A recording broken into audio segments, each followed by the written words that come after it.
নমস্কার বন্ধুরা, আমি আপনাদের নিলয়। আশা করি সকলে ভালো আছেন। গল্প বলা বন্ধ করে দিয়েছি তাই ভাবছেন তো? একেবারেই নয়।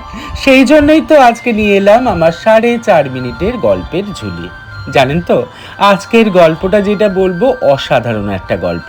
তার আগে আপনাদের বলি, আমরা 10 জন মিলে গেছিলাম চীনে, ভারত এবং চীনের সাংস্কৃতিক বিনিময়ের জন্য।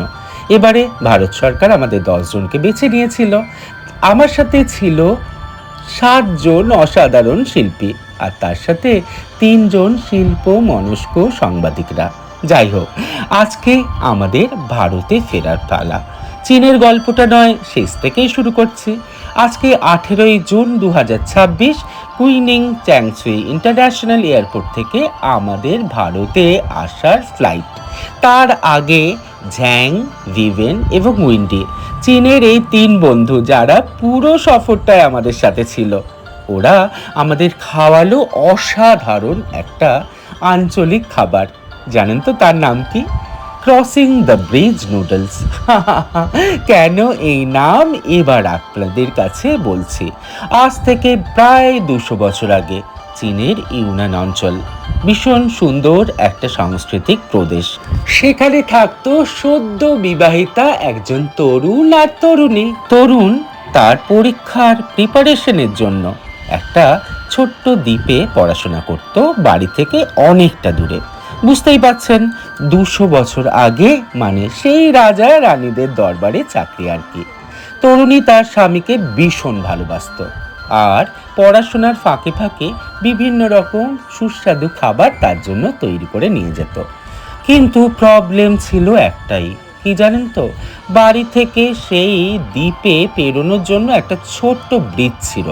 সেই ব্রিজটাকে পেরিয়ে প্রত্যেক দিন তরুণী তার স্বামীর জন্য খাবার নিয়ে যেত, আর যথারীতি সমস্ত খাবার ঠান্ডা হয়ে যেত। আর সেই ঠান্ডা খাবার সেই তরুণের কিছুতেই পছন্দ ছিল না। রেগুলার সমস্ত খাবার একটু খেয়ে ফেলে দিত। তাতে তার শারীরিক অবস্থাও খারাপ হচ্ছিল এবং মানসিক অবস্থাও খারাপ হচ্ছিল। শারীরিক এবং মানসিক অবস্থা যদি খারাপ হয়, পরীক্ষা কি করে ভালো হয়? এবার তো স্ত্রী পড়ল ভীষণ বিপদে। একদিন নুডলস তৈরি করতে করতে সে দেখলো একটা দারুণ ব্যাপার। নুডলসের জন্য যখন স্যুপ করছে, মাংসের যেই চর্বি গলে স্যুপের ওপর একটা মোটা আস্তরণ পড়ছে। সেই আস্তরণের জন্য স্যুপ অনেকক্ষণ গরম থাকছে। ব্যাস, এসে গেল একটা বুদ্ধি।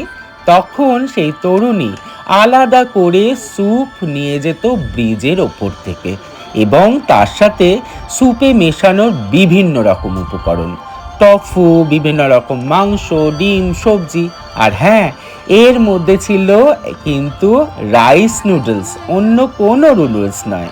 যাকে স্যুপ এবং সমস্ত উপকরণ ও যখন ব্রিজের ওপর থেকে পেরিয়ে স্বামীর কাছে নিয়ে যেত, যথারীতি স্যুপ ভীষণ গরম থাকতো। তখন স্বামীর সামনেই সেই স্যুপে বিভিন্ন রকম নুডলস, মাংস, ডিম পরিবেশন করে তাকে দিত, এবং তরুণ খেয়ে তো ভীষণ খুশি। সেই স্যুপ গরমও থাকতো, সুস্বাদুও থাকতো এবং স্বাস্থ্যকরও তো বটে। আর এই স্যুপ খেয়ে শারীরিক মানসিক অবস্থা ঠিকঠাক রাখার জন্য আর পরীক্ষাও হলো দারুণ, আর চাকরিও পেয়ে গেল একটা দারুণ। সেই অঞ্চলের সবাই এই স্যুপের তখন নাম দিল কি জানেন? ওই যে ব্রিজ পেরিয়ে আসা noodles, crossing the bridge noodles. আর কি, এই খাবার প্রসিদ্ধ হয়ে গেল সারা চীনে। শুধু সারা চীন নয়, সারা পৃথিবী জুড়ে এখন এই খাবারের নাম। ইউনান অঞ্চলের মানুষেরা তাই নিজেদের গর্ব বোধ করে। এই খাবার শুধু স্বাস্থ্যকর কিংবা সুস্বাদু নয়, এর পেছনে লুকিয়ে আছে চীনের পুরনো লোককথা আর একজন প্রেমিকার প্রেমীর প্রতি অসাধারণ ভালোবাসার গল্প। আর আমার এই গল্প আপনাদের কেমন লাগলো অবশ্যই জানাবেন। খুব ভালো থাকবেন, অপরকে ভালো রাখবেন, আর নিজেকে ভীষণ ভালোবেসে রাখবেন। তাহলে এখন আসি, আমি চললাম আর একটা নতুন গল্পের সন্ধানে।